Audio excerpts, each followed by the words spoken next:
Виктор, назар ортаға.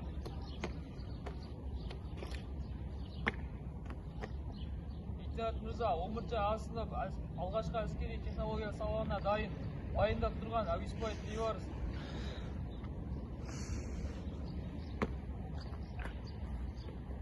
Саламатсыздар ма, оқушылар? Саламатсыз ба, лейтенант Мырза? Бөлімше, зіл. Виктор, бөлімше, санал. Бірінші. Екінші, үшінші, төртінші, алтыншы, жетінші, санақ аяқталды. Бөлімше, бірінші, екіншіге санал. Бірінші. Бірінші, санақ аяқталды, сап толық емес. Бөлімше, зіл. Виктор, бірінші, екіге сапқа тұр. Солға. Солға. Бері айнал.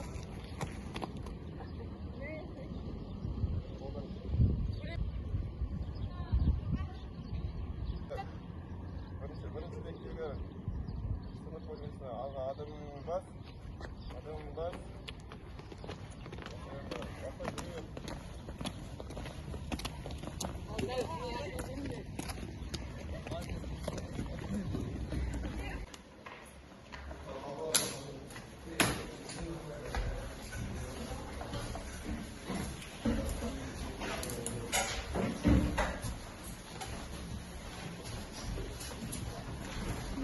Оқушылар бүгінгі сабағымыздың тақырыбы криминогендік жағдайларда өзіңізді қауіпсіз ұстау негіздері.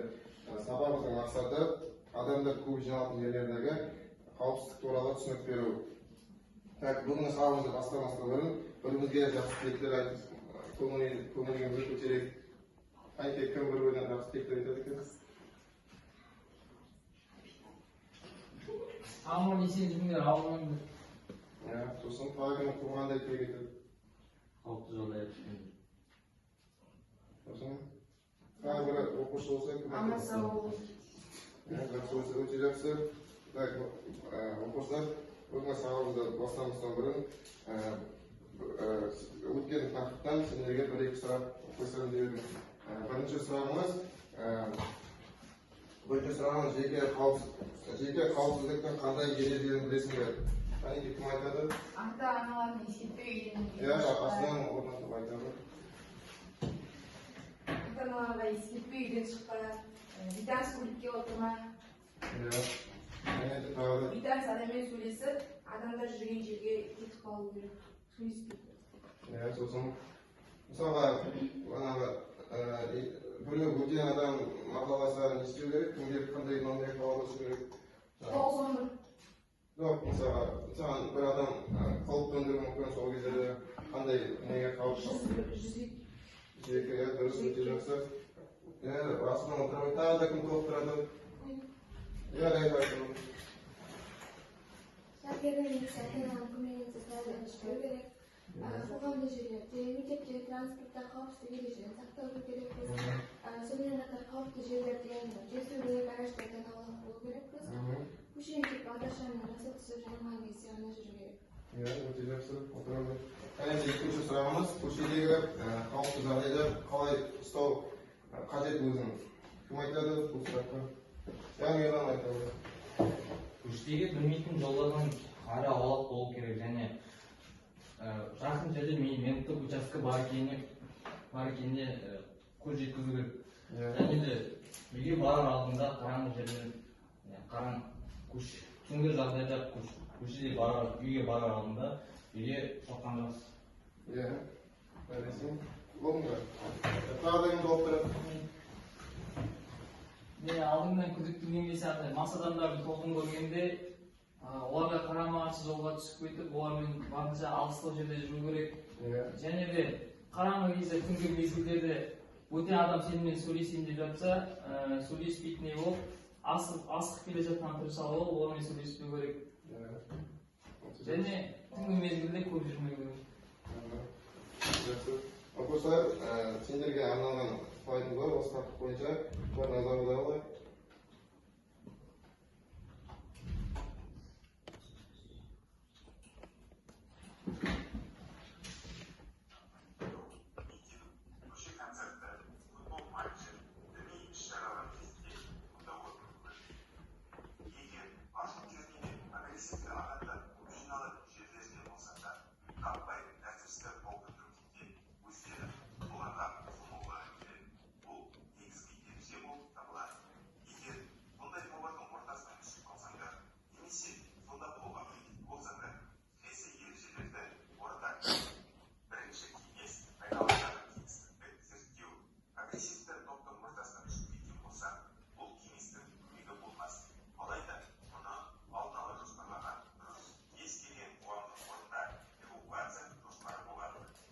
Şunun konuşları,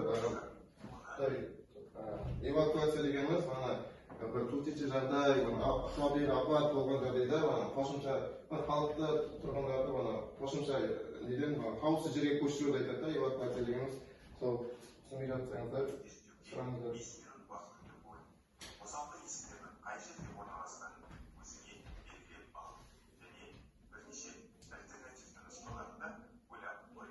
Альтернативтің қосымша деген сөз.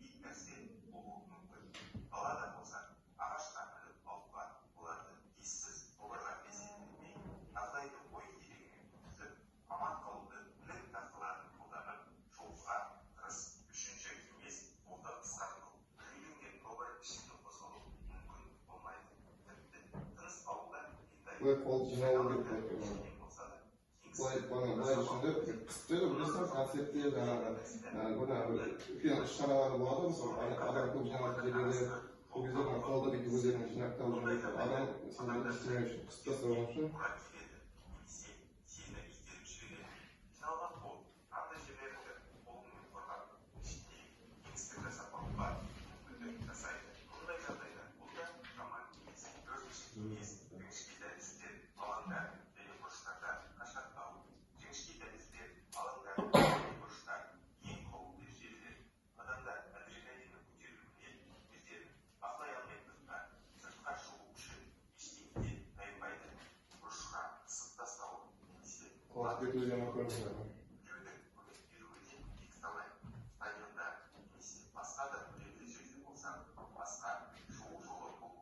Evakuasiya есік сияқты сондай үлкен алаңдарда бар.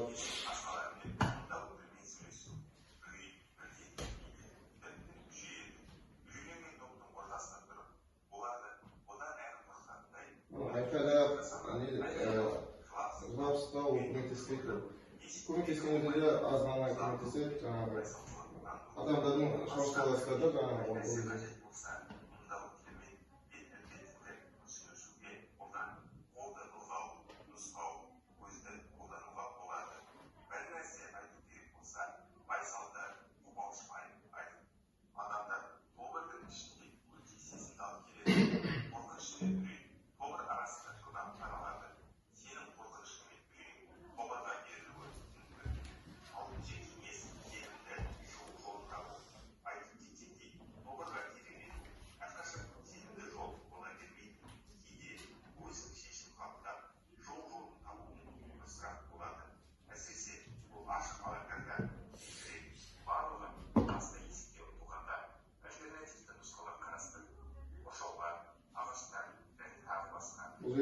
қосымша есік туралы айтып тұр, тағы да далада концерт болып жатады, мысалы шығатын жер болмайды, мысалы осындай қоршауға бірдеңе болған кезде бұндай нені көмек халық дейтін главный есікке, басты есікке қарай жібереді, гараж қалай шығу керек біледі, сол кезде сендер мысалы сондай жағдайда тап болсаңдар қосымша есікті қарау керек, осындай қоршаулар шығып кетуге болады, тобыр дейтін халық көп шоғырланатын сондай жағдайлар айтады.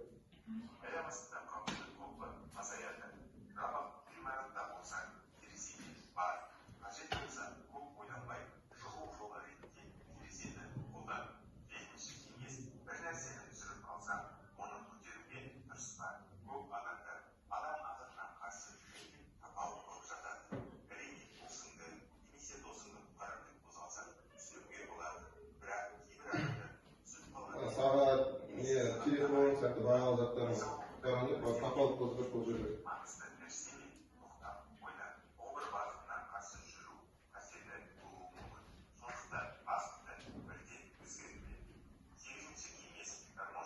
Гармошка дегеніміз баян деп жатады. Қазақша баян десіңдер ме?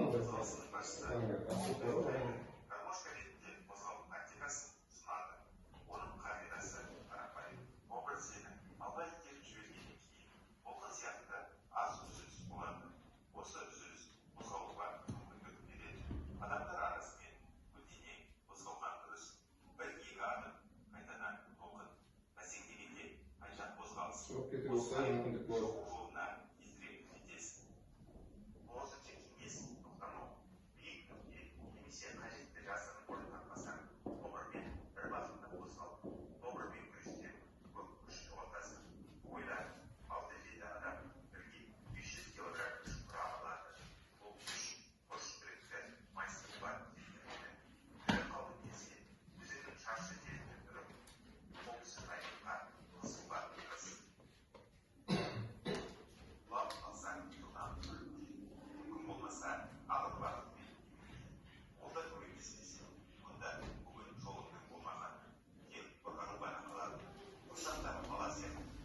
Бүгілеп, құшақта балаған көрінген ғой, едегі солай бүгіліп жақсы болады.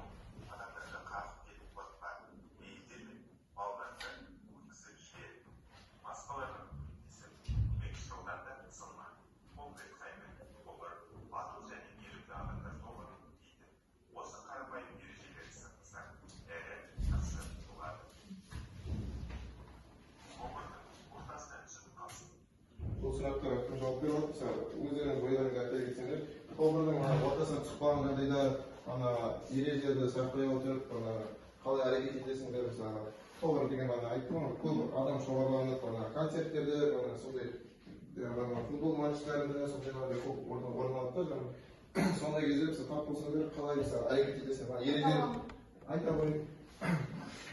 Қосымша есіктерді іздеп, сол арқылы сыртқа шығып, сыртқа шығуға мүмкіндік бар. Және биік жиһаз немесе ағаш болса, соның үстіне мінген дұрыс. Тобырдың арасында жерге бір затымыз түсіп қалса, оны барынша алмау керек. Өйткені тобырдың астында тапалып қалуы мүмкін. Өте жақсы, отар ойыңыз. Тағы да талаптарыңыз бар ма? Айта қойыңыз.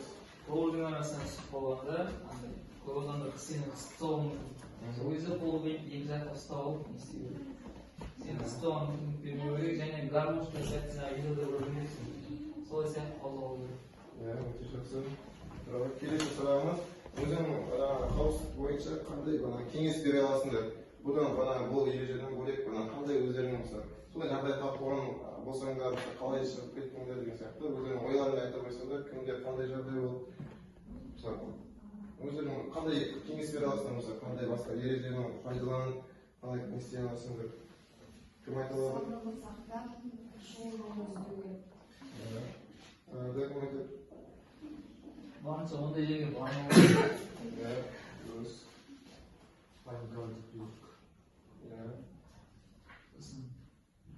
Және жан-жағында адамдарға ермей, өзің шығу жолын іздеу керек. провокация ілінбеу керек. Тұрағым айтады. Қорқына алыстыра бар ма? Сабақ түсінікті болды ма? Түсінікті болды ма? Бұндай жағдай тап болсаңдар, ережелерді пайдаланып, сол арқылы шығып кетуге болады. Эвакуация деген, түсіндіріңдер ғой, эвакуация дегеніміз, халықты басқа жерден қауіпсіз жерге көшіру дейді. Ондай есіктерді қарап жүргендер мысалы, сондай тобырдың ортасына тап болсаңдар, алдынан қарап алғандарың жөн болады барған кезде.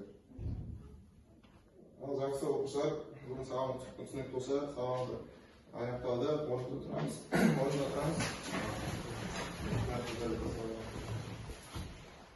Сау болыңыздар, оқушылар. Сау болыңыздар, Мұрса.